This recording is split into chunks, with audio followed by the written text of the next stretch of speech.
Hello, everyone, and welcome to RHAP. We know scripted TV. We're talking about Rings of Power today. I'm your host, Taran Armstrong, and we're doing this live on a Friday afternoon if you're on the East Coast. And with me, the Bombadil it up. It's Josh. He's back. How you doing, Josh? I'm good. I really was ready to come back here and just bombadilio all day long, but alas, not a bombadillerific episode of The Lord of the Rings, The Rings of Power. Good episode, but missing my guy Tom. You can't give me 1 week of Tom Bombadil and then he gets a week off. He put in the work. We got to put him to Listen, work. he's eldest. Yeah. You know? I think that they have like labor union rules about this. Yeah, he can't be going to work all the time. Even Sauron got an episode off, you know what I Sauron mean? got an episode off, but then he got an episode back on, and Mm. hijinks are ensuing in Middle Earth. Taran, what a little liar! You know what? Yeah. I'm kind of shocked at how scandalized I am about this, but Sauron, what a little liar you are. You're such a little liar going Yeah, around being, like he's just gaslighting mhm. Celebrimbor left and right. Maybe controversial to say, Taran. I think this is bad behavior.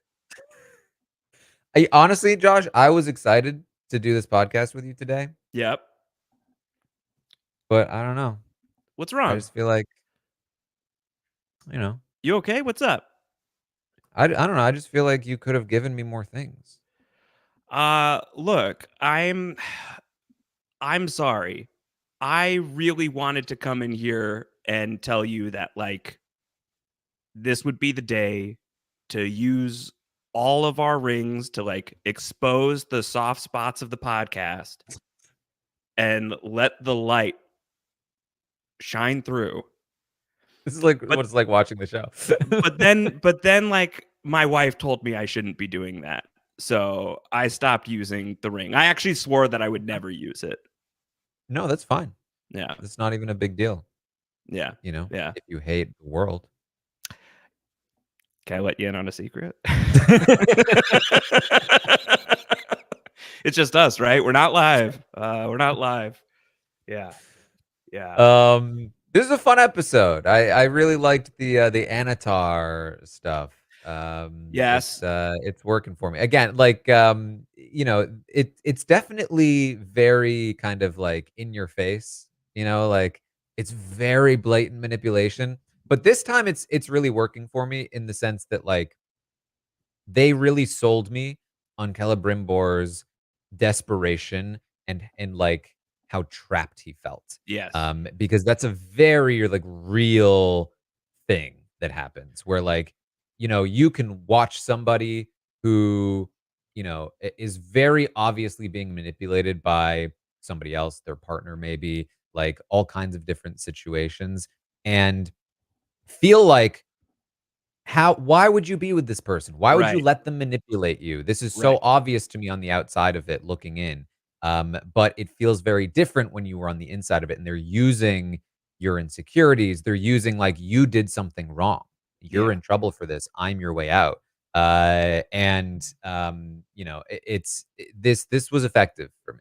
Super manipulative, really great content on the Anatar front. I think what we got in Khazad-dûm and everything that's happening with the dwarves courting disaster, clearly with certain little menace that may have a future rendezvous with a grand elf at a later date in the Lord of the Rings canon.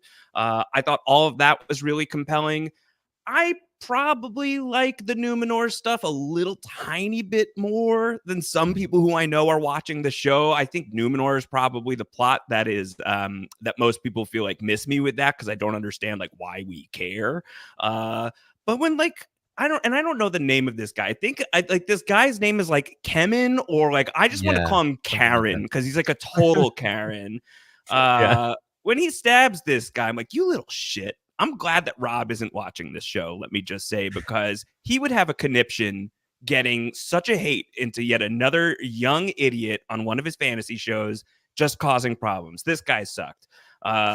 But I feel like this storyline is probably considered one of the weaker ones. The fact that we're not checking in with Tom, the fact that we're not checking in on Galadriel until the very, very, very end. I think maybe I wanted to get a little more follow up on what's going on with Elrond now that he's in possession of one of the rings. I think I would have been interested in seeing that juxtaposed with everything that's going on with the dwarves. But those are like my only real complaints in terms of like what we actually got. I really liked what we actually got. And I think you really artfully highlight the sort of like the like I think kind of like sophisticated storytelling with the way that they're telling this story of manipulation that is going to end really poorly. Like this is not going to go well. The stakes are only so high because we know like the future of Middle Earth, and yet like now the tension is again, and like the best of prequels really weaponize this. Now the tension is like watching the things are going to happen. Like that's like a terrifying thing to have to wait for in its own right, even when you know the result. Mm-hmm. Yeah. With Numenor, I was with the first couple scenes kind of like, okay. We're not pronouncing it right, by the way. It is, I Numenor. believe it's Numenor. Numenor. Yeah, I think it's Numenor. Numenor. It would be I would have such a hard time in Middle Earth. Numenor. Like I can't, like I feel like the Cowardly Lion, isn't that like I feel like Numenor? They'd probably be like, man, it's so annoying to have to go Numenor. Yeah. God. Yeah. You guys are weird from full Earth. Yeah. Yeah, Middle Earth is a lot. They do it a lot easier than we do here on Earth. Just Earth. Is Middle Earth half full or half empty? It depends on your outlook. Yeah. Yeah. Are you a Middle Earth half full or Middle Earth half? Is it half full or half flat? I guess also depends upon your perspective. Maybe. Is it on a giant turtle? I think it's just on a map. It is just like a flat map. I'm pretty sure that's how it works. Yeah. So yeah, I like the first scene with the hair dude who's still the hair dude to me. I just still don't really understand who he is or what he wants or really any of that beyond just like he's a literal mustache twirling evil guy. Yes.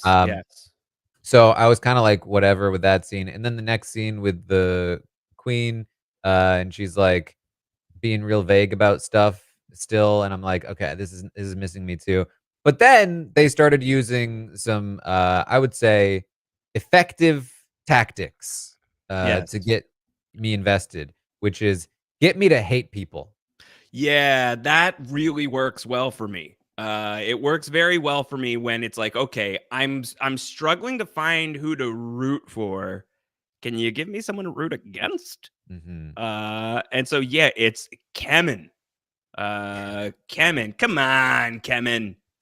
Who is the son of Ar-Pharazôn, who you call Hair Guy, which I think is easier to say, though we should pronounce it correctly. Hair Guy. Hair Guy. Yeah. And yeah, hate them both vividly. Kemen stabbing. His name is Valandil. Let us say the name of the victim here, who gets stabbed in the back by this horrible, wretched cur named Kemen. Horrible character. Worst on the show. I was a little frustrated with that scene because I was like, why did you call him off? Like, what did you think was going to happen? Yes. Like, he was just going to be like, let him go. No, at best, he was going to capture you and throw you in jail. If you killed the guy, you could maybe have just continued to like run away, maybe like tried to escape. Like, I don't know, like this letting him go seemed like a bad call. Having said that, he is the new king, like the unpopular, divisive king's son. And so just like killing him and running potentially unleashes holy hell. So that's not a great option either. Can I offer a neutral option? Sure. Don't throw the sword down next to the guy whose ass put it down. I was like, what do you mean put it down? You just handed to this guy. take it with. Keep Take the sword. Keep the Go sword. away. Just a with the sword. hunch. Just a hunch. You're going to need the sword. You're going to Yeah. want the sword. You're going to want to keep having the sword, let alone that you are now like arming this person with a weapon with which to stab you through the back and out the chest. That's already bad. But if like you're going out and you're like breaking like granddaddy admiral out of prison, you're going to want a sword with you, presumably. So I think that's my middle ground option. And I feel bad victim blaming Valandil. It's really rough what happened to him. A little bit hoisted by his own petard. Just I a mean, touch. if this was what's the good Star Wars show right now? The only good Star Wars show? Well, that depends. Are you you're not an acolyte? Andor? Andor. If this was Andor, yeah. Then this would be a clever plot to sacrifice a piece on the board to raise, right. like people against the tyranny of the king. Right.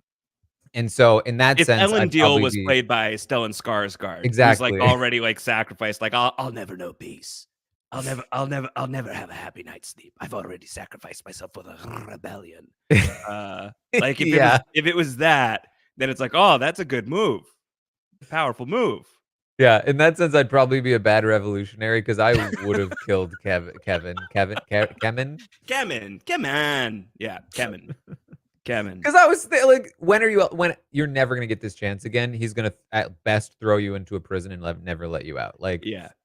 And also, he just sucks. He's Yeah. annoying. He's annoying. And how much actually is he going to be missed? His father, the new king, doesn't seem to have a ton of respect for Kemen. He has Kemen on like very arbitrary, like secretarial duties, right? Like he's out there like in like the anti-recruitment drive, like turn in your badge and your gun. And like that's something that's worth Kemen's time.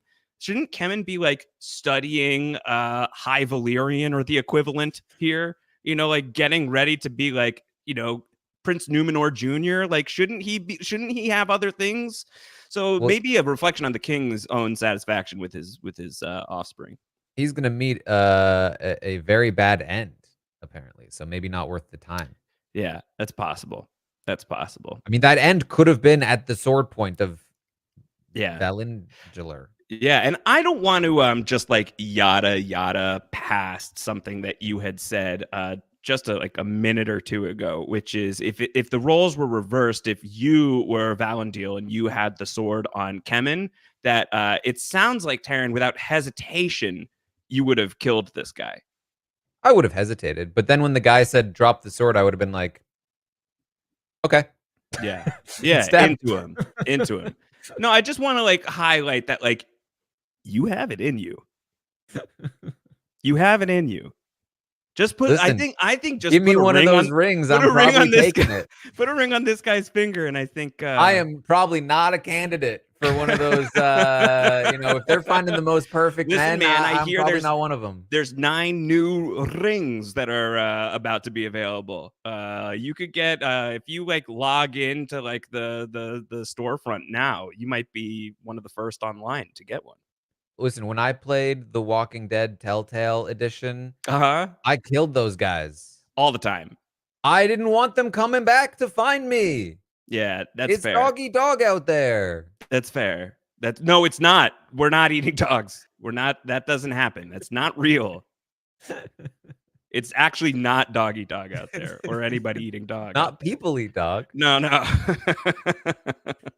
Balrog eat Balrog out there, I think is what we're looking at. Yeah. So I don't know. I guess like we're continuing to highlight that the state. I think like, let's just ride out the one that's probably the least interesting or at least like outwardly compelling storyline to the Numenor stuff. We're setting up like Elendil to be kind of like the chief rival of the current power structure right now.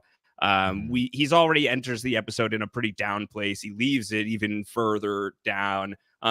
Are you super invested in this? Do you know much of like the lore of why Numenor is important, or and depending on your answer to that question, I think I would still have the same follow-up question, which is like, are you invested? Like, do you feel invested in like this storyline's impact on the greater show? I really don't know, and this is one Yeah. of the biggest issues I have with Numenor, and the plotline for Numenor is which is that I have no idea how this is relevant in any way. Beyond the fact that, like, maybe like, last season, they were like, "Yo, we need your troops," and that might Yeah. happen again, Yeah. probably. But, like, beyond that, it's like, what is really the point of all this minutia? Um And at some point, the place probably blows up or something because we saw that in a vision, Yeah. and also I'm pretty sure it doesn't exist in the Third Age.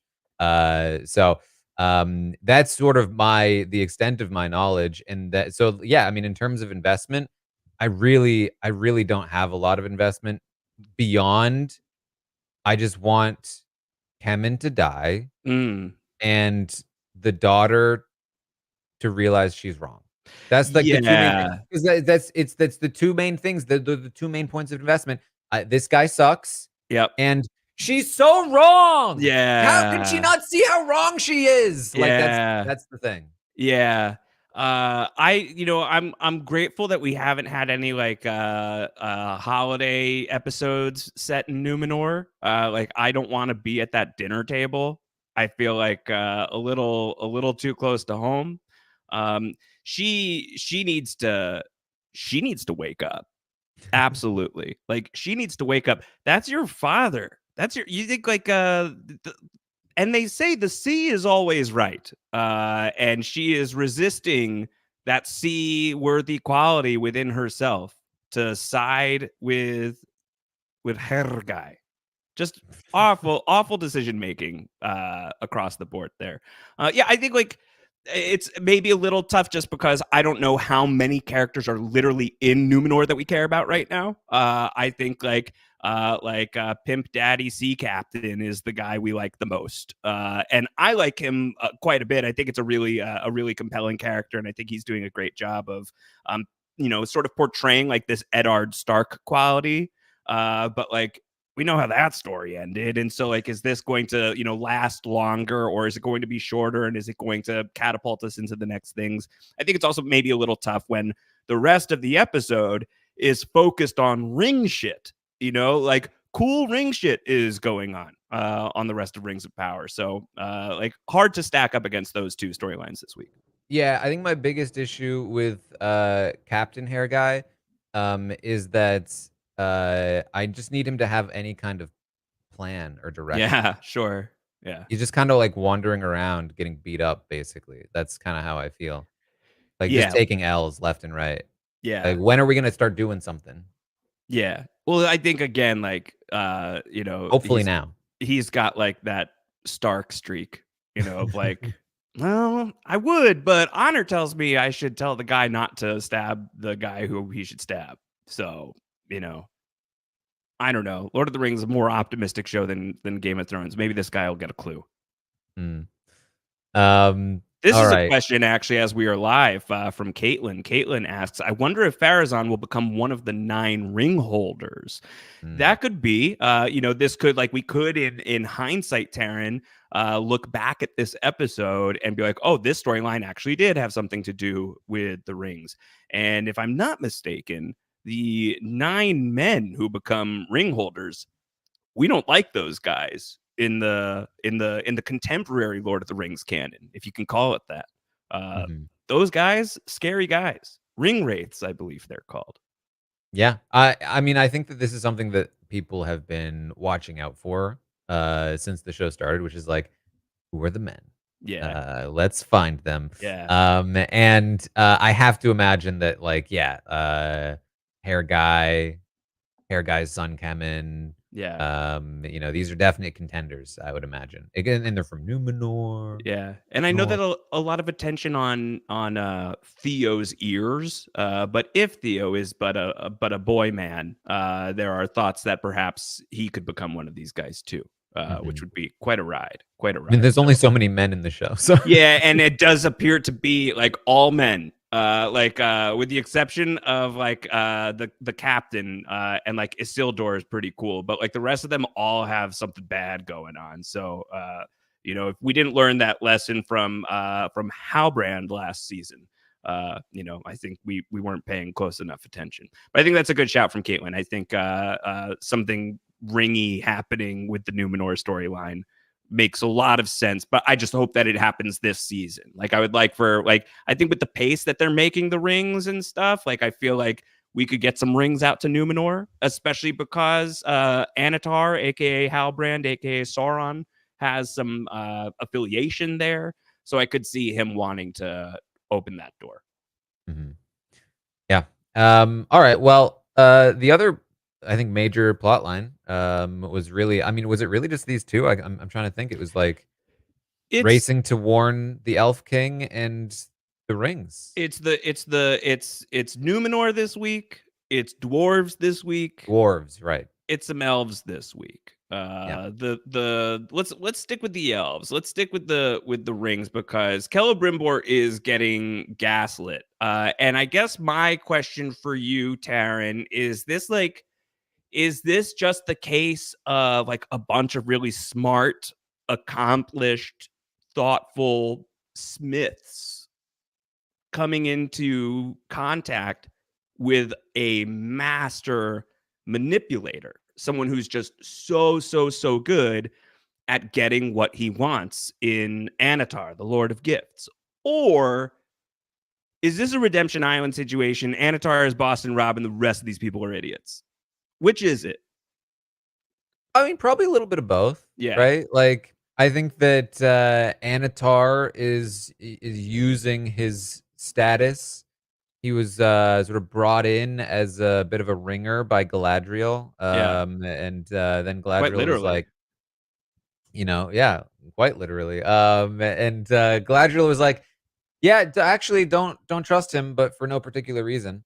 Yeah. And so he was like, well, I mean, maybe they just had a little spat, but she did seem to like him before, so he's probably chill. Yeah. And then, oh, look, he's actually like an elf person, god, hmm Yeah. lord of gifts. Yeah. Did he And have to do that, by the way? Did he have to come back as Halbrand and then rebrand himself like that? Or should he have just come in rebranded? I think it was a little more spectacular. Yeah. I think it's part of the performance to kind of like make the guy doubt him first, Mm, so that he can turn it around and then make him feel bad for having doubted him. yeah. And you it's always about just like keeping him off of his, keeping him on his toes. Certainly, Uh, but I think then the Lord of Gifts is making a very calculated risk that might be too risky if I were the one calculating it, that he's going to have total and absolute control over the mail coming in and out, because if he's asleep at the mail switch, then Celebrimbor could just type up a little missive and be like, hey, so Halbrand is not just a dude, he's Lord of Gifts. You should have told me. He's doing great work here now. And then if that gets to Galadriel's like, oh no, we gotta go. So I feel like just even outing himself in the beginning as Halbrand felt like a risky thing. But I guess Dark Lord likes to live dangerously. yeah, I mean, I think part of it is that, like, at that point, he had, or you're getting to that point, it was, like, taking advantage of Celebrimbor's Mm, desire to create more rings, and then, like, "Oh, if you contact them, like, mhm. you might not be able to make any rings." Yeah. And then I also am imagining that, like, what Anatar is doing with, the elf that looks like Galadriel. Yeah.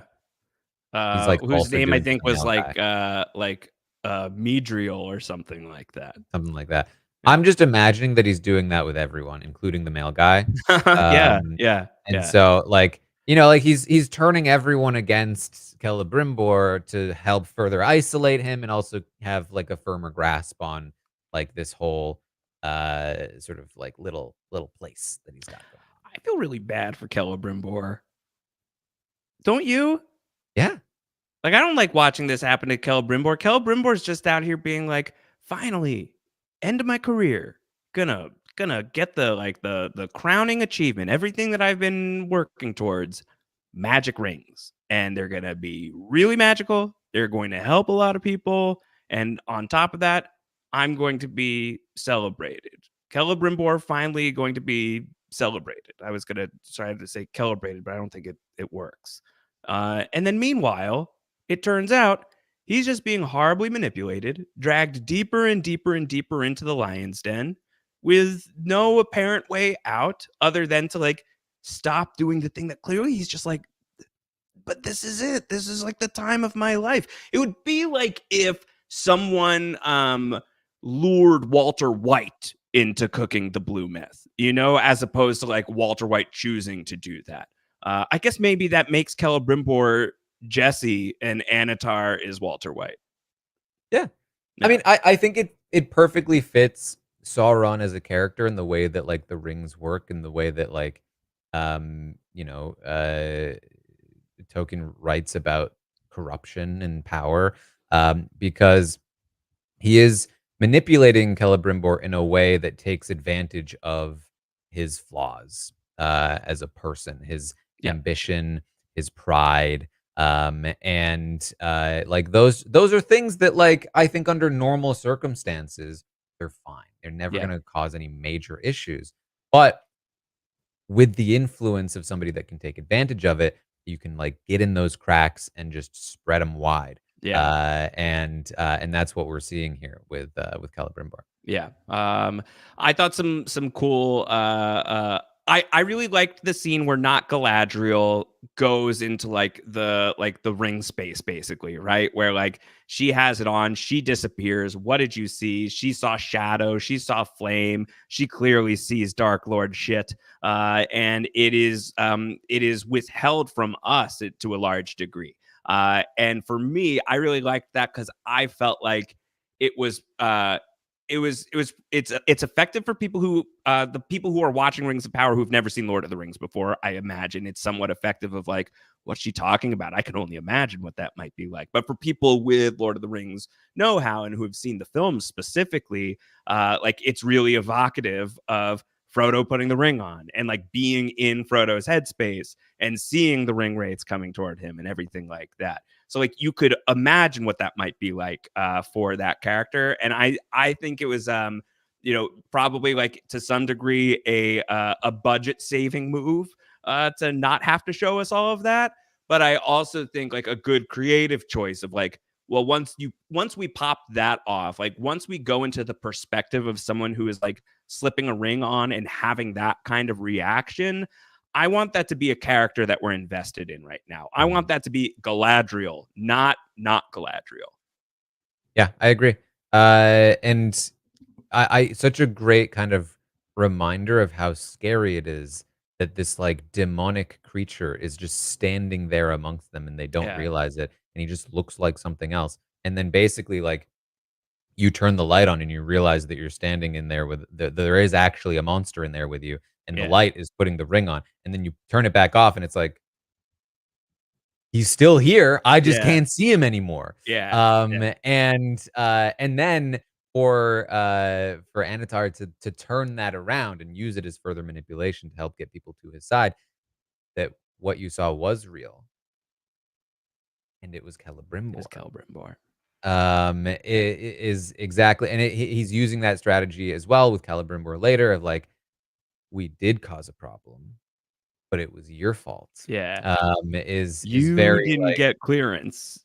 We did this without clearance. So we summoned bad vibes.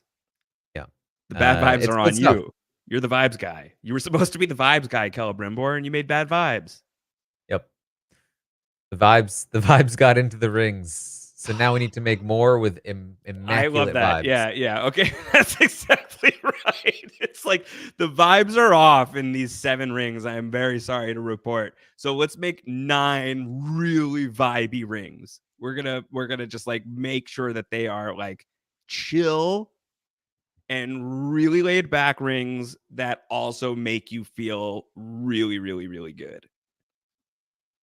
Yeah. Yeah.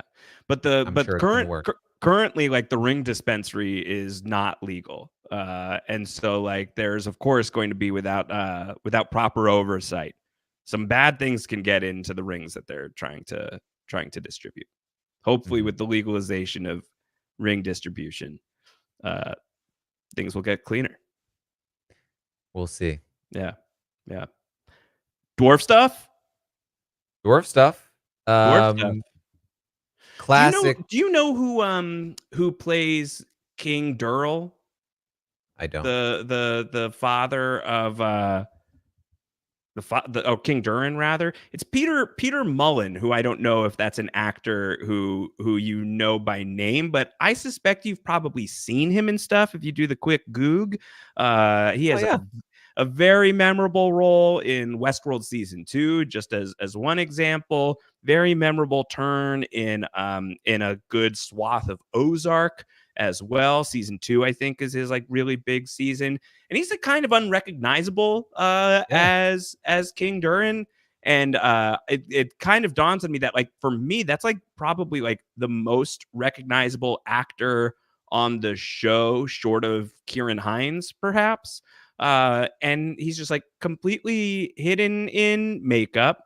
And that's sort of like, if you know a Peter Mullen type of character, that energy is absolutely exuding from the king. I think that King Durin is a fascinating character, and that this was a really cool episode for him, going around knocking those little light holes through the mountains, and like watching the real-time corruption of that guy, of like, here's like a cool thing that I can do, and then here's a bunch of like now like sort of like micro manipulations that I'm beginning to execute. Like going from like, let's bring the sun back to the kingdom, to, oh, son, I need you to help me rule the kingdom because I want more of this mithril stuff, even if I'm knocking on foundational walls. I thought it was great. I think like a really good, tense story that's happening in Casa Doom. Yeah, he really is unrecognizable. That's like Yes. Penguin levels of Yeah. that I did not recognize that guy. Yeah. I agree. I thought this was good. My only complaint here is that timeline-wise, this feels like it's happening very fast. Like Yeah. all of the ring stuff and the dwarf stuff, it's like this is happening at like 5x speed. And like you know, like the Tom Bombadil and the elves especially, they're like walking in slow motion.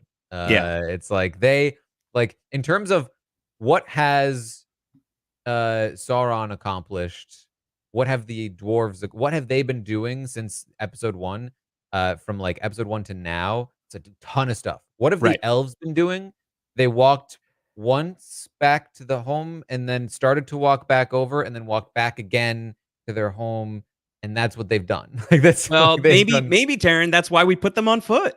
You know, like that could be like Harfoot's also the Harfeet are on feet. The Harfeets are on foots. They're traveling at a walking pace. Gandalf's just chilling. He's just like soaking in like some of that Bombadilier.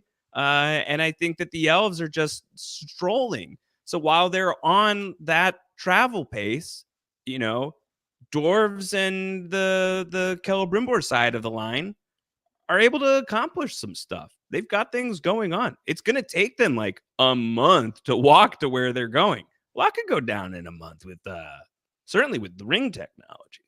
Makes things go much faster.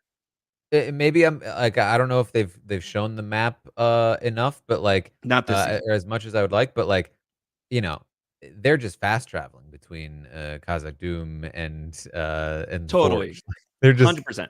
whipping back and forth over there. Yeah. And so it just feels like the timeline just feels a little off to me, and I understand the necessity for it, I think, but like you know, I think this could be you know, maybe there's a better way to handle it. Yeah.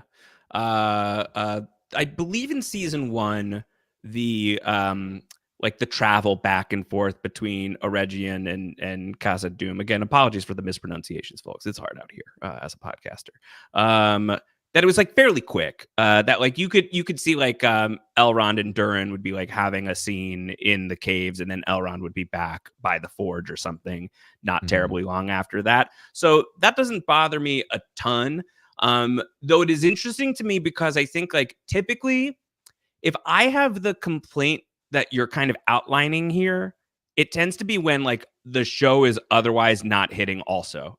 So like for example, like the famous sort of like old school post-show recaps example would be The Strain, Strigoi, where we Antonio and I would call it Canadian New York, because the treatment of Manhattan and how you could like whip around the 5 boroughs just made absolutely no sense at all. For like the Toronto, or maybe it's Vancouver filmed The Strain, and so like we would get really frustrated about that. Very famously, non-post show recaps wise, and just broadly across TV, is of course Game of Thrones in its final couple of seasons that people would be able to get. Danny can get from Dragonstone to Beyond the Wall in 5 minutes or whatever. I think when I'm really not enjoying a show, or if there are just other like nits to pick at, this really does bug me. I guess here on Rings of Power, it doesn't bother me that much. But it definitely, like, you're not wrong to call it out. Like, there's definitely like some incongruity with the pace of the storytelling in certain areas. I think that tends to just be like sort of a consequence of telling stories in this medium. That it's just like you kind of have to suspend some belief and be like, don't worry about that. Like the travel pace, it's really not that big of a deal. I promise you, the set pieces are going to be so rad once they come together. Just relax. It's going to be all right. Just enjoy the show. And if the show is giving me the things to enjoy, then I will do that. So far, Rings of Power season 2, absolutely still doing that for me. Yeah, I agree. I do agree with all of that. I'm looking at the map right now. Okay, great. The Khazad-dûm, it's in the Moria, Okay. right? Yeah. Yes. So Yes. that is like right next to it. Yes. Right? Importantly, it's kind of like, I think it's kind of like the same thing, and we know how those mines look in. Yes, the Mines of Moria is what I Yeah. recognize, and the Gate of Moria is here. Yeah, and they showed that here. That was kind of cool. They're like, oh, and it's gonna have a friendship password, and if you don't know it, you'll get like beaten up by a lake kraken. They didn't mention the lake kraken. No, they Not didn't. yet. Not yet. I thought it might show up when she was looking into that lake. I was like, "Oh, is Yeah. that the Kraken maybe?" Yeah. Oh, Yeah.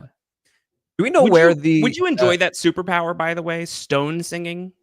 Where you could just like go to a mountain and just be like, wah, and then the mountain's like, Whoa! yeah, and then the mountain's just like wahing back at you.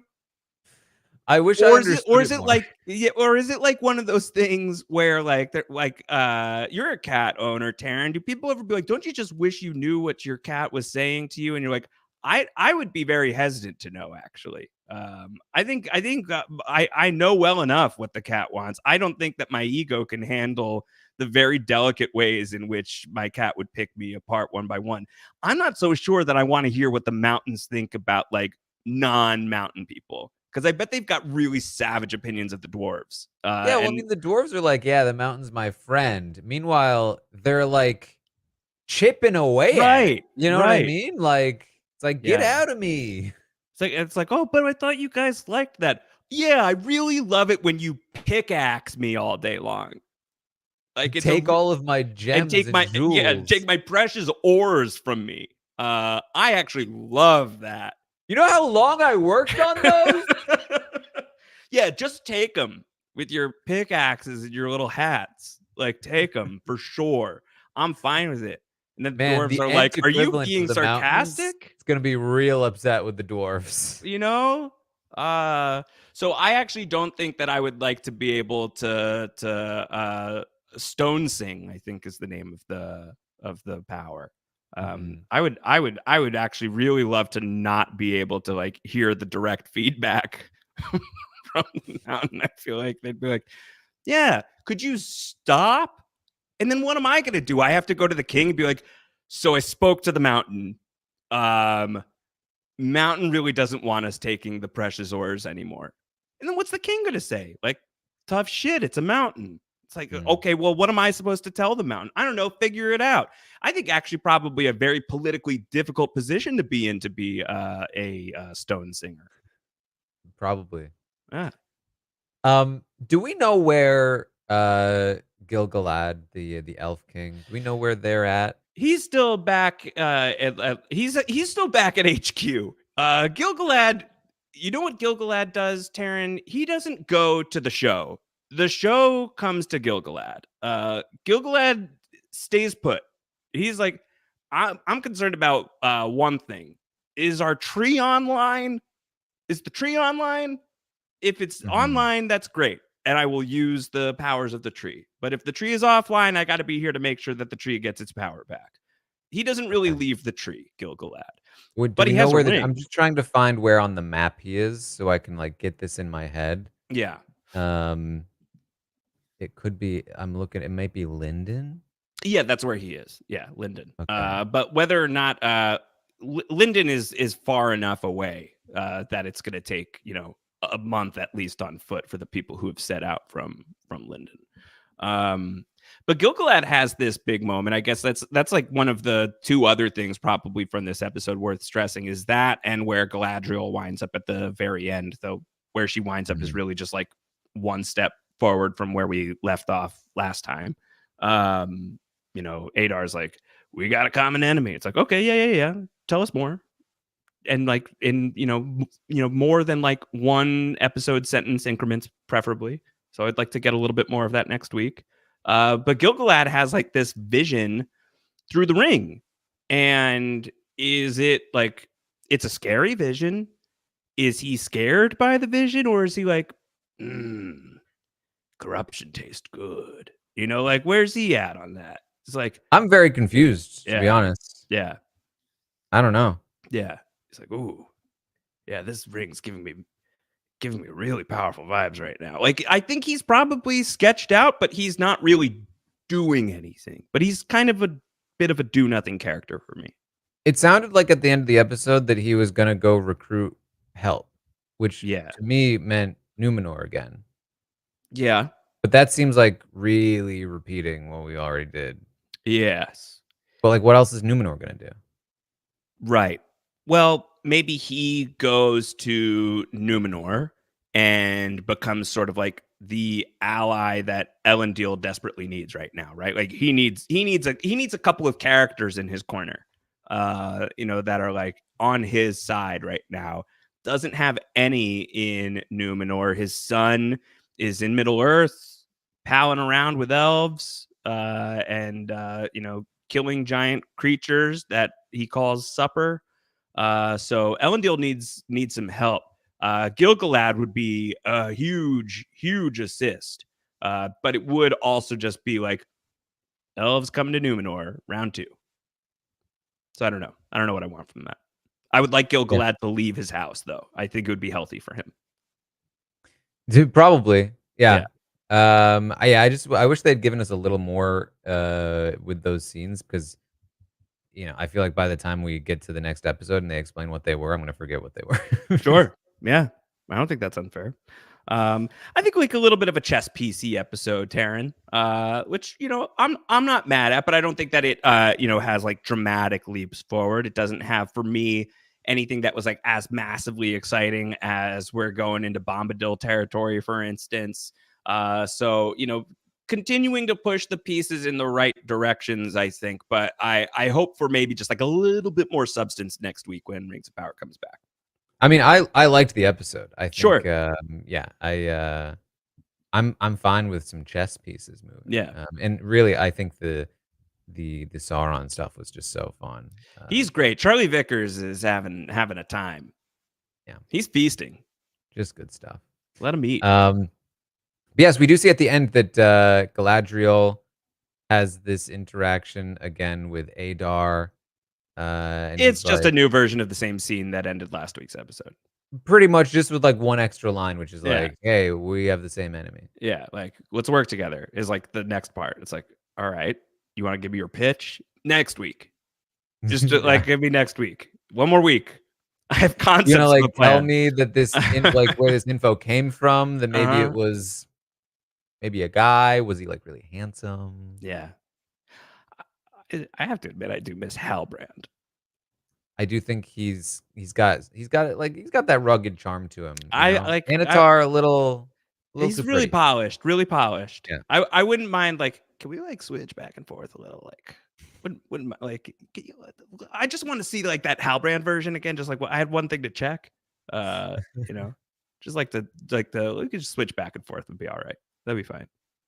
Mhm. Yeah. Yeah. All right. Anything else from No, this that's the episode? Rings of Power this week. Halls of Stone. 3 episodes left here in season 2. A fairly big article on the state of affairs on Mm. the Rings of Power, published by the Hollywood Reporter, my alma mater this week, and a lot of like some of the difficulties involved in creating this show and managing reactions to this show. Also, a lot in that article about what's going on in House of the Dragon territory. I actually believe it was published like an hour after you and I hopped off Yeah. Tastemakers this past week. So the timing on that was very funny. But one of the things that came out of it is confirmation that the plan is 5 seasons of Rings of Power. So we're going to get to season 3, episode 4, and we can say we're at the halfway mark of Rings of Power. So even though season 2 is drawing close to an end, we got years of this still to go. Yeah, which is interesting. You know, I guess, like, I can definitely see where maybe this season is kind of heading, right? Mhm. Like, this confrontation at a Region, and finishing the rings. Um, so then it's like, again, I don't know what's coming. I'm not, like, a lore expert, but I'm trying to imagine, like, 3 more seasons of this. Like, where does once Sauron gets caught at a Region, what does he do? What happens? Does he just start becoming like another Adar, just chilling? Because like, who is he gonna interact with? You know what I Right. mean? Does he maybe start interacting with the men with the rings? Are we gonna get into some war? Obviously, I think we kind of have a vague idea of where the show might end, in total, but like, Yeah. the in How to between how is to get interesting. there. Yeah. Yeah. How to get there, and does it feel like, do we need 5 seasons to get there? At the pace that the rings are getting created, I have that question. But Mhm. again, like, despite the dwarf ring vibes being bad, the show's vibes are rather good. So, as long as it's entertaining, I'm gonna be pretty happy. Yeah, I mean, listen, the dwarves do not feel like they've got another 3 seasons in them. No, I They don't seem think so. like, Yeah, I know. the Balrog is coming, like, tomorrow as far as they seem Yeah. concerned. Yeah, it's, like, too early to figure out, like, what is the rhythm of Rings of Power in the same way that, like, when Game of Thrones was on, you would get to the penultimate episode and be like, "Uh-oh, something big's gonna go down this week. We're gonna lose a head. We may lose a whole family. Like, a huge battle is gonna happen." So we don't have those patterns to study necessarily. All I will say is that episode 6 of season 1 of Lord of the Rings, The Rings of Power, was the humongous eruption, the volcanic activity that creates Mordor. Could we be in for a similarly leveled event next week? Don't mean to raise the bar that high, but that's actually sort of where my bar is. Like, I do want something really big to happen soon. Next week would be a great spot to do it. Yeah, I don't disagree. I think we're definitely heading towards some kind of, like, siege at the very least soon, I would imagine, because Would they hope they so. really Yeah. like, I'm pretty sure that one of those final shots was, like, a shot of a Region or Region? Don't yeah, Region, I think that's where you're getting hung Region. up. Yeah, I think that's where you're Um getting hung up. It was like a shot of them, like, then pan out to the forest next to them, basically, Right. for where the orcs are. So, I have to imagine that we're getting something with that in the next episode. I don't Yeah. watch the next time on, so that might have Me showed it neither. there as Yeah. well. Yeah. Agreed. Agreed. All right, well, listen, this has been so fun. I'm so glad that, like, not only am I still very much enjoying Rings of Power, but I feel like everyone else is too. I feel like, very well received. A lot of the season 1 haters are kinda like, "Yeah, this is pretty good, I guess." I was Me one of too. them. I didn't hate it, but I thought like, oh, this is a good, fun show that I'm not thinking about at all. And it's not like I'm thinking overly heavily about the show in between weeks, but I am like very, very much looking forward to Thursdays every week where I'm like, oh, new Rings of Power. Can't wait. Yeah, I mean, it's very much, I think, like, season 1, it was most like, I kind of qualify shows as, like, do I give this my full attention? Yeah. Right? And most shows are no. Most shows Mhm. I would not give my Yeah. full attention to because there are too many shows for me to give my full attention to. I put them on, I do other things. Yeah. And, a lot of HBO shows like, House of the Dragon, stuff like that, like, those will be, like, my pay attention shows. Lord of the Rings last season, or Rings of Power, I feel like it was like half and half. It was like, Mhm. sometimes it would really grab me, and then sometimes I'd be like, "Okay, now they're back at the Harfoots." Yeah. Um, I or got to they're respond to back at these Numenor. emails, you know? Yeah. Right. Yeah. Right. So Yeah. far, it's like even last night because 'cause I'm watching these on Thursday nights, and, it's post Big Brother. I A was going to bunch say, of is stuff has happened. this is post eviction come down for you? Is Rings of Yeah. Power? And so it's like getting my head into that space is like, last night I was like, I'm not really ready to watch Rings of Power, but I have to watch. I'm recording about Yeah. it tomorrow. So I Right. put it Right. on and pretty quickly sucked me right in. I turned my, all my stuff off and I was just watching for the whole time, enjoying Yeah. myself. Yeah, yeah. It's great. I mean, I think having I think Rings of Power as a wind down show is great cuz like it's there's a lot of ways in which like the familiarity of the world is soothing but the stakes are high, and so I think like it's engaging in a way that isn't overly stressful. Mm, I think still like demands your attention, demands your it demands a certain level of attention from you. I really do think so, but not, in an overly complicated way. Certainly you're not like having to like pick apart everybody's strategic moves or anything like that. So I think like watching a show like Rings of Power, as sort of like real comfort TV for me right now, that's the role it's playing. And that's been really, really fun to just have like a very reliable quality of fantasy show coming out each and every week. I'm really sad that it will be over 3 weeks from now. yeah. All right. Well, we'll be back next week. Talk about episode 6. We'll see what happens. I believe Grace will be back by then. Grace will be back. I won't be here. Would love to come back before the end of the season. You are certainly invited, as I just got to to see a guy to about a ring that he's been making for me, and then I'll see my way back onto the listen. podcast. You've got the password. Yeah, Come back anytime. yeah. Hopefully, the Balrog won't have struck yet. Next week, the role of Josh Wigler will be played by Jerry O'Connell. Uh, he'll be here. Rings Ooh, it's getting hot in here. Excuse me. That was Jerry Is O'Connell. that Jerry in Mordor? It's like really hot in Mordor. I think he mispronounced it wrong. It's getting hot in her. Yeah, this was this was Angela talking about Sauron. Hi, handsome Jerry. Thank you. Hot Jerry. Hot Jerry. There is no other kind. He sort of got Halbrand. If Halbrand was 20 years older, he sort of got a Halbrand vibe. Yeah, there you go. There we go. All right, so stay tuned. Of course, check out the Tastemakers this week as well. We're gonna get into plenty of stuff, I'm sure. Industry Emmy reactions, I'm sure. You've Mhm. got Emmys will be the night before the Tastemaker, so a lot to talk about there. Emmys. Grace will be back from TIFF. Yep, movie reviews. Be tiffing it up. So big one, big Tastemakers coming. Nice. And Josh, you're still covering industry. Industry is still going strong. Grace, myself, the great Emily Fox talking about HBO's Industry each and every week. There was a major cliffhanger on the most recent episode of Industry, or at least a bomb that was dropped that I'm really hoping this episode is going to pick up immediately.